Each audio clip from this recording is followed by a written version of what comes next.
मित्रांनो, GVS अकॅडमीमध्ये सर्वांचं स्वागत।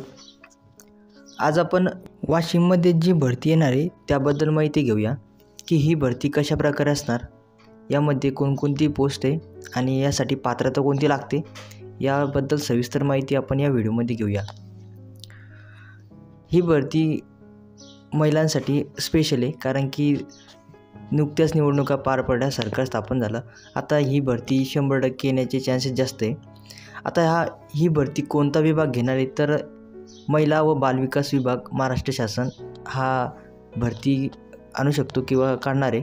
आणि ही जी भरती आहे ती वाशिम जिल्ह्यामध्ये, आणि याचं जे पोस्ट आहे त्याच्यामध्ये तुम्हाला पुढे समजेलच की कोणकोणत्या महत्त्वाच्या पोस्ट याच्यामध्ये असतील।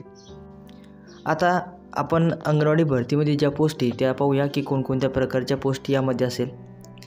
आशा सहयोगी, त्यानंतर अंगणवाडी पर्यवेक्षिका, त्यानंतर अंगणवाडी मदतनीस म्हणून काही पोस्ट येतील, त्यानंतर अंगणवाडी सेविका म्हणून पोस्ट येतील, त्यानंतर अशा खूप विविध पोस्ट त्याच्यामध्ये तुम्हाला पाहायला मिळेल।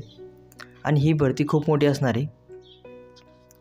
आता तुम्ही जी पोस्ट आपण पाहिल्या त्या पोस्टमध्ये तुमची पात्रता कोणती पाहिजे ते समजून घ्या।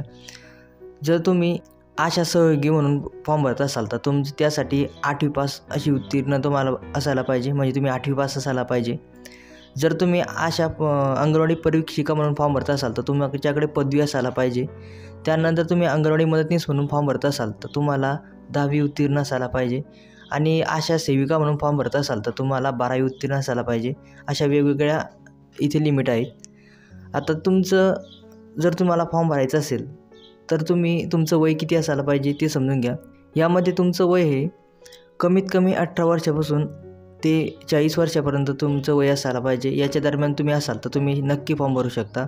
आणि एक महत्त्वाची सूचना अशी की हा फॉर्म भरताना फक्त स्थानिक महिलाचाच विचार केला जातो, दुसऱ्या महिलेचा विचार केला जाणार नाही। समजा तुमच्या गावामध्ये पोस्ट असेल तर तुम्ही तुमच्या गावातलीच महिला निवडल्या जाईल। तालुक्यामध्ये असेल तर पूर्ण तालुक्यामधल्या जेवढ्या महिला असेल तेवढ्या पात्र असतील। या भरतीसाठी आता पात्रता पाहूया कोणती इथं, म्हणजे तुमची जी शैक्षणिक पात्रता आहे ती समजून घ्या। अंगणवाडी भरतीसाठी अर्ज करण्यासाठी कमीत कमी महिलाचं आपण एज्युकेशन पाहिलं त्याप्रमाणे 8वी, 10वी, 12वी आणि ग्रॅज्युएशन एवढ्यापर्यंत तुम्ही हा फॉर्म भरू शकता। सोबत तुम्हाला उच्च शिक्षण जर आणखीन चांगलं असेल, तुम्ही पोस्ट ग्रॅज्युएशन जर केलं असेल तर तुम्ही हा नक्की फॉर्म भरू शकता। यासोबत तुम्हाला कम्प्युटरचे ज्ञान असलं पाहिजे। आता कम्प्युटरचं ज्ञान कसं ओळखलं जातं, तर तुमच्याकडे MSc IIT किंवा SSC केलेला कोर्स पाहिजे। आणि MSc IIT जर तुम्हाला करायचं झालं तर मी ऑलरेडी व्हिडिओ बनवलेला आहे, त्याबद्दल तुम्ही तो एकदा व्हिडिओ पहा। वरती एक लिंक आहे, तिच्यावर जाऊन तो व्हिडिओ पाहिल्यानंतर MSc IIT सर्टिफिकेटबद्दल काही डाऊट असेल तर एक नंबर दिलेला आहे शेवटी, तिच्यावर मला SMS करा, मी तुम्हाला त्याचे डाऊट क्लिअर करून। त्यानंतर महिलांना प्राधान्य म्हणजे जर तुम्ही बालविकास आणि पोषण याबद्दल एक सर्टिफिकेट घेतलं असेल किंवा एखादा डिप्लोमा केला असेल तर तुम्हाला त्या भरतीमध्ये प्राधान्य दिलं जातं। आपण पाहिलंच की अंगणवाडी भरतीमध्ये त्यांसाठी 8वी ते 10वी पास लागेल, अंगणवाडी सेविकासाठी 10वी 12वी उत्तीर्ण पास लागेल, आणि अंगणवाडी पर्यवेक्षिकासाठी पदवीधर अशी त्यांना क्रायटेरिया दिलेलं आहे। तुम्हाला डॉक्युमेंट कळाले किंवा पात्रता कळाली असेल तर आता आपण याचे कागदपत्रे म्हणजे जे डॉक्युमेंट लागतात फॉर्म भरण्यासाठी आणि सिलेक्शन होण्यासाठी ते पाहूया। आता तुमच्याकडे जे डॉक्युमेंट आहे त्याच्यामध्ये तुमचं सगळ्यात पहिलं आधार कार्ड, त्यानंतर उत्पन्नाचा दाखला, त्यानंतर शिधापत्रिका म्हणजे राशन कार्ड, त्यानंतर तुमचा कामाचा अनुभवाचं सर्टिफिकेट। जर तुम्ही एखाद्या अंगणवाडीकर कुठे शाळेवर शिकवत असाल तर त्याचा जिथं तुमचं एक्सपिरियन्स सर्टिफिकेट मागितलं जातं ते असेल तर खूप छान। तुमच्याकडे जात प्रमाणपत्र असायला पाहिजे, म्हणजे तुमच्याकडे कास्ट असायला पाहिजे। त्यानंतर शैक्षणिक पात्रता, आता तुम्ही जो फॉर्म भरणार आहे त्याच्याशी रिलेटेड डॉक्युमेंट लागेल, म्हणजे जर तुम्ही 10वी फॉर्म भरत असाल तर 10वीची मार्कशीट, 12वी फॉर्म भरत असाल तर 12वीची मार्कशीट, आणि कोणती ग्रॅज्युएशनवर फॉर्म भरत असाल तर ग्रॅज्युएशनची मार्कशीट लागेल। आणि त्याच्याकडं अधिवास प्रमाणपत्र असायला पाहिजे, म्हणजे तुम्ही महाराष्ट्राचे रहिवासी, आपण त्याला डोमिसाईल म्हणतो, ती तुमच्याकडे असायला पाहिजे। हे झालं यासाठी कागदपत्रे। आता याची निवड प्रक्रिया कशी असणार ते समजून घ्या। याच्यामध्ये तुमचं गुणवत्तेच्यानुसार तुम्हाला तिथे निवडल्या जाणार आहे, म्हणजे ज्याच्याकडे 10वी 12वी आणि ग्रॅज्युएशनच्या जेवढे चांगले मार्क आहे त्या लिस्टनुसार तुमची एक लिस्ट तयार होईल। त्या लिस्टनुसार तुम्हाला तिथे मुलाखतीसाठी म्हणजे इंटरव्ह्यूसाठी बोलवलं जाईल। आणि इंटरव्ह्यूमध्ये ज्यांना चांगले मार्क मिळाले, ज्यांना ऑलरेडी चांगला स्कोर होता 10वी 12वीमध्ये, तर त्यांचं सिलेक्शन होण्याचे चान्स सगळ्यात जास्त आहे। आता या अंगणवाडी फॉर्म कसा भरायचा, जी ऑफिशियल वेबसाईट आहे ज्याला आपण womanchild.maharashtra.government.in ही वेबसाईट मी तुम्हाला डिस्क्रिप्शन लिंकमध्ये देईल, तिच्यावर तुम्ही जा।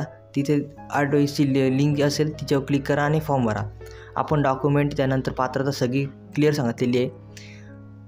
फॉर्म भरताना काही अडचण आली किंवा तुमचं काही अडचण असेल, काही प्रॉब्लेम असेल तर मी ते क्लिअर करून देतो. तुम्हाला फॉर्म भरताना तुमच्या गुणवत्ते आधारावर तुम्हाला ऑनलाईन फॉर्म भरायचा आहे. तुमची शैक्षणिक पात्रता, तुमचं नाव, पालकाचे नाव, मोबाईल नंबर किंवा पालक नसेल तर लग्न झाले असेल तर नवरा, मोबाईल नंबर, जन्मतारीख आणि तुमचा पूर्ण पत्ता तिथे सविस्तर भरायचा आणि फॉर्म सबमिट करायचा.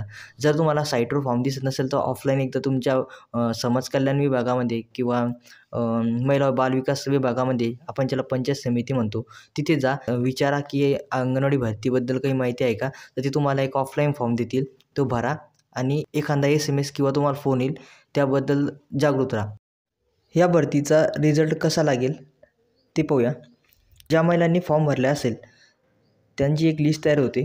त्यानंतर तुम्हाला तुमचा इंटरव्ह्यू होतो आणि इंटरव्ह्यू झाल्यानंतर तुम्हाला जसे तुमचे मार्क मिळाले असेल त्याच्यानुसार तुम्हाला एक यादी तयार केली जाते.